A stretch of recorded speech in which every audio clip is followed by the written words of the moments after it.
Haleluya, haleluya, shalom saudara-saudaraku yang dikasihi dan diberkati oleh Tuhan. Bulan Desember adalah bulan yang selalu kita kenal adalah bulan yang penuh kasih, bulan yang penuh damai. Orang Kristen di bulan Desember selalu punya kostum yang berhubungan dengan Natal, kostum merah, kostum hijau dan lain sebagainya. Saudara-saudaraku yang dikasihi dan diberkati, semua itu tidak dipersoalkan. Tapi hari ini yang ingin saya bagikan kepada kita adalah apa itu Natal bagi kita. Matius pasal 1 ayat 18 sampai pada ayat yang ke-25.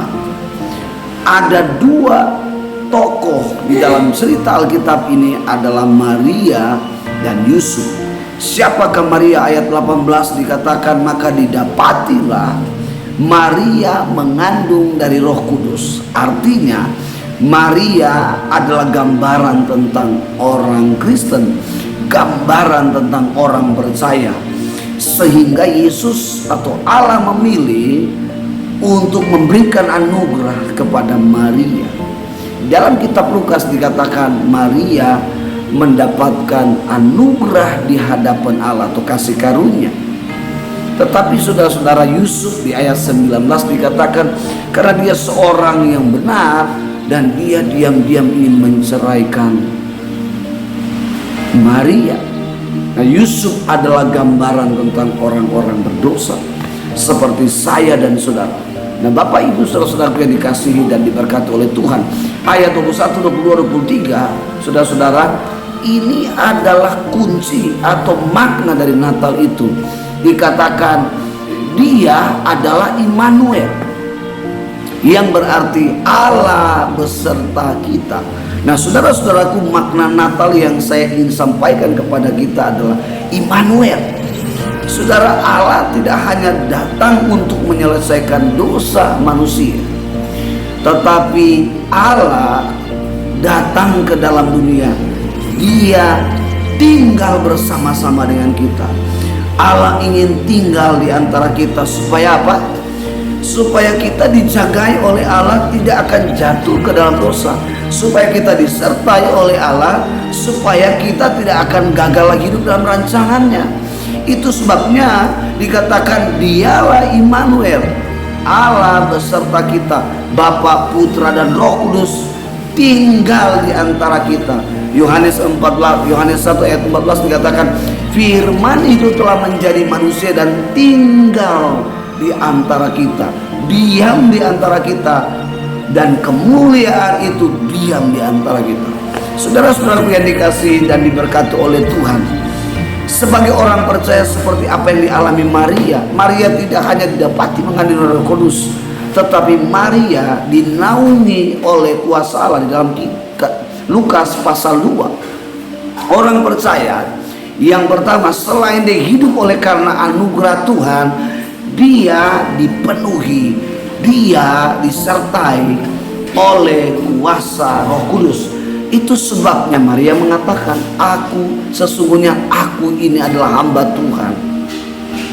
Tanpa Roh Kudus memenuhi hidup kita, tanpa Roh Kudus menyertai hidup kita, sesungguhnya kekristenan kita adalah sebuah kekristenan yang kosong.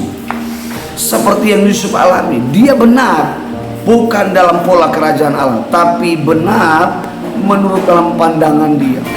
Saudara-saudaraku yang dikasihi dan diberkati oleh Tuhan, tetapi ketika malaikat Gabriel menjumpai Yusuf dan menyampaikan tentang apa yang dialami oleh Maria, Alkitab tidak mengatakan kata bertobat, tetapi bangun dari tidur Yusuf melakukan apa yang diperintahkan Tuhan. Artinya bahwa Yusuf tadinya seorang berdosa, tetapi di momen Natal Yusuf memberikan hidupnya, Yusuf membuka hatinya untuk Yesus lahir, untuk Yesus memerintah hidupnya, sehingga kebenaran menurut dia semua itu di mata Tuhan bukanlah kebenaran.